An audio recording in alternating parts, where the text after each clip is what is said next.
নমস্কাৰ মোৰ অন্য এটা ভিডিঅ'লৈ আপোনালোক সকলোকে স্বাগতম জনাইছোঁ। আজি যিহেতু ফ্ৰাইডে আমাৰ ইয়াত এখন লোকেল মাৰ্কেট বহে, সেয়েহে আমি তিনিজন আহিছোঁ মাৰ্কেটলৈ বুলি। ব'লক আপোনালোকক দেখাওঁ মাৰ্কেটৰ কিছুমান পৰিৱেশ।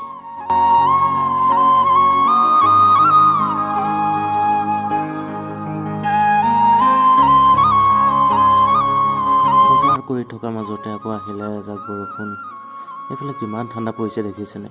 টুপিটো দেখিও গম পাইছে চাগে আপোনালোকে।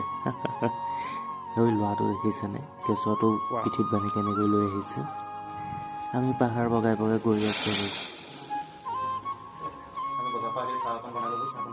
চাহ বিস্কুট খোৱাৰ পিছত লাগি গ'লোঁ বাদাম খাবলৈ। দুইজনে বহি বহি পূৰা বাদাম খাই আছোঁ আৰু যিমান খালোঁ সিমান লেতেৰাও কৰিলোঁ। আজি ইভিনিং টাইমত আমাৰ দুজন আলহী আহিছে। এই দুজন আপোনালোকক দেখাই দিছোঁ। এইজন এজন, তোমাৰ নামটো কি? তোমাৰ নামটো? এইজন আমাৰ ভাইচ প্ৰিন্সিপাল আমাৰ